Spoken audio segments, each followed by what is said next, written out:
falou comigo, minha mãe, né, trabalhando lá na Lagoa, ele: "Filho, eu tô com isso, aquilo, né, como você sabe e tal, e tá dando certo. E eu queria que o negócio desse uma repaginada, eu preciso de você aqui, pra gente tocar essa operação e tentar dar outros voos". E aí eu sempre tive essa visão de realmente ver o negócio de uma visão diferente, sabe. Então, quando eu comecei a trabalhar com ele, eu vi que aquilo ali realmente era uma oportunidade. Disse: "Rapaz, isso aqui não tem, e a gente pode abranger uns nichos de cliente". E foi quando eu comecei a visualizar que aquele equipamento poderia ser trabalhado, como era um valor baixo, tipo R$ 2.000 na época, vamos supor, mas era tipo 2 salários mínimos. Mas, tipo, você abria um negócio com 2 salários, ia ter rentabilidade. E aí, qual era o negócio que tu vislumbrou aí, pro Então, pessoal abrir? aí era aluguel de brinquedo. Não tinha isso aqui em João Pessoa, Interessante. não tinha, não tinha. E eu disse: "Rapaz, isso aí dá para o cara alugar para festa". E aí a gente trabalhou nessa visão, a gente foi qual é o nosso cliente-alvo, qual é o nosso público-alvo? Um cara que tá querendo montar um negócio, De aluguel de brinquedo. do que fosse, ele queria uma segunda renda, uma fonte de renda, mas não sabia o quê. Eu tinha a solução.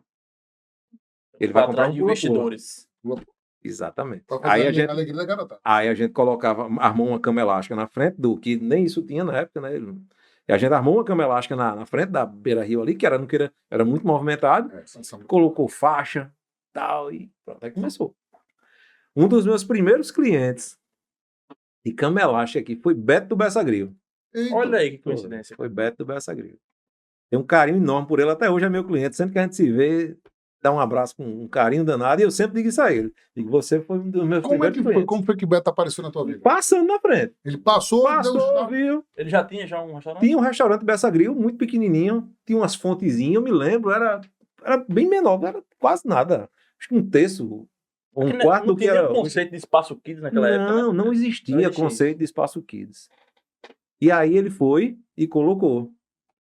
Aí eu digo: "Ok, outra visão". Disse: "Rapaz, espaço kids para E restaurante", lá deu certo. que lá deu certo. Ele Juntou, colocou um pula-pula, tal, aquela coisa começou a toda. levar a Ou garotada. seja, já tinha 2 nichos. Ele já tinha o restaurante, eu já tinha quem trabalhava com aluguel. Vamos embora, vamos Vender mais pra esse povo. vender mais. Sendo que o nosso espaço físico era, A produção, né? vou lhe dizer agora, em metro linear, devia ter uns 4 por 6. Era o escritório, a fabricação Fazia tudo ali. e o showroom. É, nossa, Era o 3 em 1. Exatamente. Então, assim, eu tenho inclusive uma foto lá na empresa dessa Dessa época. dessa época. Lá a gente colocou até num muralzinho lá de registro dessa, pra gente não esquecer de onde a gente veio, né. Exatamente. a vida é assim. Não esquecer as origens. De jeito nenhum. É Não importante. pode, não pode. E aí, eu disse: "Pai, a gente precisa dar um passinho a mais, isso aqui não dá certo não, porque a gente já tá com vários clientes, tá muita gente indicando, a gente não tá conseguindo ter produção. A gente precisa ir pra um galpão". "Não, pelo amor de Deus", meu pai sempre foi muito conservador, Investimento. totalmente, incompreensível, totalmente a gente precisa entender, porque eles vieram de uma dificuldade muito grande. Sim. Até conseguir, era tudo com muito esforço, Era como sabe? vou jogar todo o meu sacrifício fora, né? Vai Exatamente, dar Vai uma tudo de passo novo. errada, vou dar um passo errado. exatamente. E Essa é a vinha aquele questão. medo. E eu, jovem, né, então eu digo: "Não, a gente precisa. E a Querendo gente precisa, arriscar, a hein? gente precisa, a gente precisa". E aí a gente foi, eu procurando galpão, aquela coisa toda. A gente não tinha nem empresa registrada nessa época, porque o ponto não existia, era uma invasão. Era uma invasão. Isso era 2005, 2006. É Quando o foi em 2000, famoso comércio informal. exatamente. Quando foi em 2007, consegui convencê-lo. Só. Aí a gente foi para Jaguaribe, um galpão de Mário Camelo, Próximo ali a onde é a feira. próximo a onde é a Eu feira, já passei várias exatamente. vezes via lá. Pronto. Começamos ali em 2007. E aí eu digo que a Tonton iniciou realmente em 2007, porque é o que eu tenho de registro. Tá vendo? 2007. Mas começamos mesmo em 2005. E De teve algum fato. motivo dele ter sido convencido? Então, foi justamente essa demanda. A demanda aumentando, aí eu passei a lançar outros produtos. Eu digo: "Ó, a gente precisa lançar a gangorra, a gente tem que lançar piscina de bolinhas, a gente precisa montar umas barraquinhas, porque o pessoal tá me pedindo, barraquinha para aluguel". E ele viu que o negócio estava começando a pegar, e eu estava aumentando esse leque no portfólio. Ele tinha que dar Dentro, conta, tudo o espaço não dava. Exatamente, tudo dentro da limitação que a gente tinha gigantesca. E aí estava Era fazendo um trocando milagre. pneu com o carro em movimento. Exatamente. E não tinha dinheiro, né, para investir. Era o dinheiro entrando e reinvestindo. Era capital para o produto. Para o produto e vender. Exatamente. Era difícil. E aí, quando a gente foi para esse galpão, era um galpão de. A gente saiu de uma área de 6x4, 24 para. Na época, acho que tinha uns 300, 250 metros esse galpão. É doido, 10 vezes o tamanho.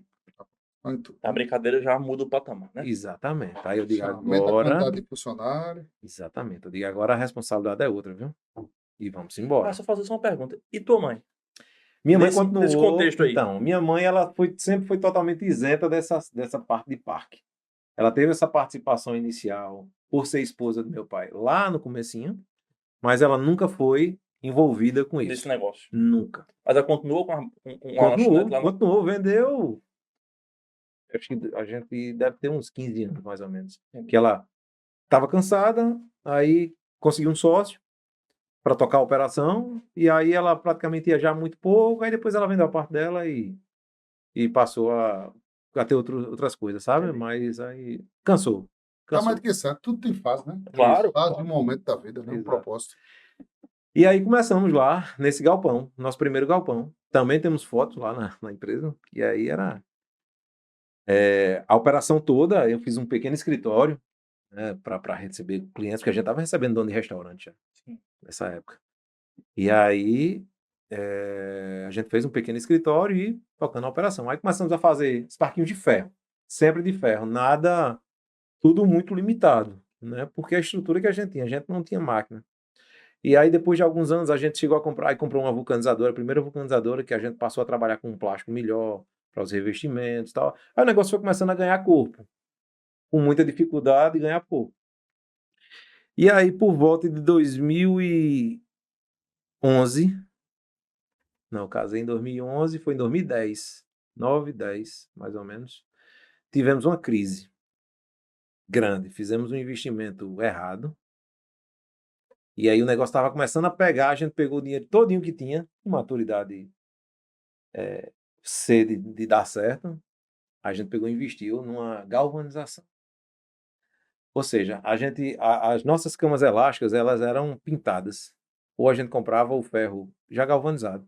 Mas quando fazia as curvas, quando fazia toda a Perdia. parte, exatamente, aí perdia essa galvanização e ela passava em ferro já, tal, disse, não, vamos galvanizar. A gente compra o ferro, que a gente chama preto, que é o ferro comum, e galvaniza aqui. Aí é no sistema de eletrolito, não sei o que, é uma série de negócio bem invocado. E aí fizemos esse negócio lá. Rapaz, foi um tiro no pé. Gastamos tudo que a gente tinha e não deu certo. Por falta de... Foi imaturidade, de fato, entendeu? E aí, diante desse passo errado, eu saí de cena. Em 2010, eu saí de cena, enfim, questões familiares mesmo. Eu e meu pai, a gente terminou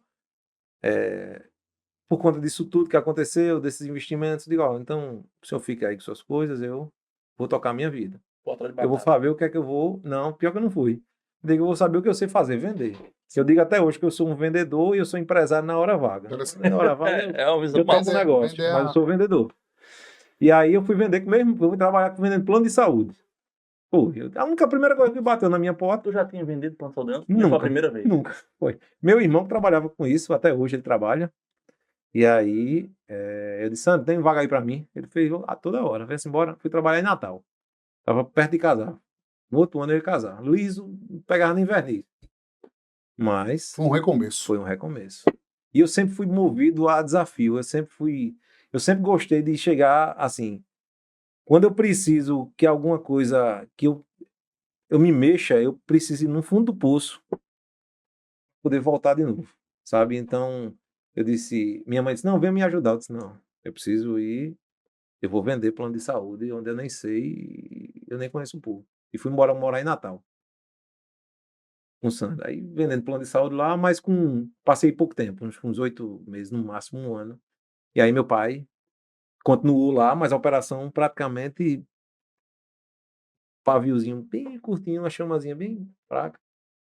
E aí nós conversamos, nos acertamos, e aí vamos tocar, bora. Pronto. Aí foi quando aí o negócio Virou de chave. virou de chave. E aí a gente passou a dar passos mais longos, com muito cuidado, e a coisa foi começando a pegar. E o nosso cliente principal passou a ser o cara do. Aí a gente aumentou o leque. Aí passou a fazer tenda, mesmo de tipo de brinquedo, e aquela coisa toda. E o negócio foi Dando certo. aumentando, foi dando certo, sabe? Então, sempre meu pai continuava sempre, como ele é até hoje, muito conservador. Ele tá na operação ainda hoje? Na Não, empresa? hoje ele não tá. Assim, na questão de criar essas coisas, ele Então, se não. envolve, não? Então, aí foi quando a gente começou lá do ensaio de aposento. Quando ele ensaiou o aposento dele, ele foi fabricar, foi construir, ele mesmo construiu a casa dele. Pronto, ele construiu a casa dele lá do Vamos arrumar um negócio pra fazer Bora, aqui. Vamos de construir um estrutura metálica e madeira. Sério? Foi. Que massa, velho. Foi, vou mostrar a foto aqui. Bora, Ju. É um professor Pardal, como eu Bora, Ju. disse. É um cara fora da curva. Sou apaixonado por ele. E aí ele mesmo. Aí nesse período que ele estava construindo a casa, ele já estava fora da operação, praticamente. Ia muito pouco. E aí depois aconteceu outras coisas que ele se envolveu com outras coisas, porque quando ele se envolve com algo, Ele se entrega, né? se entrega de corpo e alma. Agora, nesse motorhome que ele está fazendo, ele está entregue. Ele é assim, e ele sempre será assim. E vai sair esse E ainda bem. E vai sair. Não, dar vai uma sair esse voltinha. mês. Ele disse que com 30 dias tá pronto. E o cara conheceu o mundo. E ninguém segura ele, né? E ninguém Exatamente. segura. Ninguém segura. Ninguém E é segura. importante, né? Ter a autonomia dele. E aí ele passou a não estar mais, entendeu? E aí nesse meio de campo eu trouxe minha esposa para trabalhar comigo. Minha esposa é advogada, advogou por uns 10 anos. Quando nós casamos, ela já era advogada, exercia a advocacia. E aí eu digo, ó, meu pai que a convidou, disse, ó, vamos trabalhar com a gente e tal. E aí ela ficou pensando e ela não estava satisfeita com a profissão. É bem difícil, né, a advocacia. E aí ela disse, não, vou. Aí aceitou. E aí, hoje ela toca a operação comigo. Entendi. Então, hoje, ela é meu braço direito dentro do negócio. Todas as decisões, inclusive, a parte administrativa como um todo, eu delarguei. Não deleguei, eu delarguei para ela. Ela resolve. Ela só precisa de mim quando eu preciso assinar alguma coisa. Então, ela resolve toda essa parte administrativa e financeira, Foi uma compras. parte de vendas. Exatamente. Ela chegou lá, não sabia nem o que era um parafuso. Ela não sabia nem o que era um parafuso francês ou um sextavado, ela não sabia qual era a diferença. Então, hoje ela toca uma operação, hoje que a gente tem mais ou menos de insumo, em torno de 300 tipos de coisa diferente. Tem quantos que a gente funcionários compra. hoje na empresa? Hoje a gente está com 28 funcionários, e tem alguns funcionários indiretos também, mas até o final do ano a gente pretende estar com 40, é a nossa meta. Dobrar. A gente E ela dobrar. foi indispensável nessa Foi. combinação. Cacá, ela sempre me encorajou muito, sabe? Ela é uma pessoa de muita fé. Ela me ensinou muito o que é fé. Que vários passos agora que nós demos recentemente, de alguns anos para cá, foi literalmente a gente colocou o pé e Deus colocou o chão. Que a gente não podia dar aquele passo. E deu certo, sabe? Lógico que totalmente irresponsável. Não houve irresponsabilidade. Dizer, Senhor, eu confio em Ti e vamos embora e vamos ver no que é que dá. A vida não é o tigrinho, né? Não. Mas, literalmente, indo na fé mesmo, sabe? Nossa. E assim, sempre vem dando muito certo. Vem dando muito certo. E aí, meu pai, nesse meio de campo, foi saindo. E a coisa foi acontecendo. E a gente pegou uma velocidade de 4 anos para cá, que a gente, tipo, tava 80 quilômetros e a gente botou 120, 140 do dia para noite. E a empresa, ela deu um loop. Para você ter noção, há 4 anos atrás, a gente devia ter na faixa de 27 funcionários. 6, já está com 28. Então, assim, isso 28 porque a gente reduziu a fabricação na pandemia. A pandemia foi até, inclusive, a gente pode até tocar um pouquinho sobre esse Uma coisa assunto. ruim para vocês. Foi um desafiador. Eu vou chegar nesse ponto aí. Atingiu muito o segmento, né? Foi pesado. Mas vamos lá. E aí ele saiu. E aí quando ele voltou, a coisa estava funcionando. Estava como se fosse uma orquestra. Tudo certinho. Tudo certinho, todo mundo, sabe, tudo sendo delegado, cada um sabendo o que precisa ser feito. E aí ele viu que ele era do operacional, sempre foi, Ele nunca conseguiu sentar atrás de uma mesa e ter paciência de fazer conta, de planejar. Ele sempre foi e venceu o dia. Ele sempre teve essa visão. Mas é o perfil dele. E o que ele E aprendeu. tá E ele tudo bem. arrebentou. E ele é. Um grande A vencedor. Tonton Grande vencedor. deve a ele o que ela tá hoje, entendeu? Ele foi um dos A maiores- minha vida, eu devo tudo que eu sei hoje aos meus pais. A meu pai, por um lado, e a minha mãe por outro. Né? Então, quando ele chegou lá, e coisa funcionando, então ele começou a se sentir inútil. Ele não gosta de se sentir inútil. E aí ele passou a dizer, rapaz, eu vou ter que arrumar o que fazer. Porque Eu vou ali eu já. fabricar outra Ali, coisa agora. ali o negócio tá rodando. E aí ele colocou. E aí ele alugou um galpão, próximo do nosso galpão, e tá tocando uma operação semelhante à nossa, porém para atender licitação, prefeitura, fabricando brinquedo, Outro saiu. mas outra empresa totalmente isenta, diferente, totalmente Entendi. a parte da Tonton. Mas ele continua sócio, junto comigo. Nós somos os dois sócios da Tonton. E aí ele toca essa operação lá. Mas ele esqueceu de se aposenta.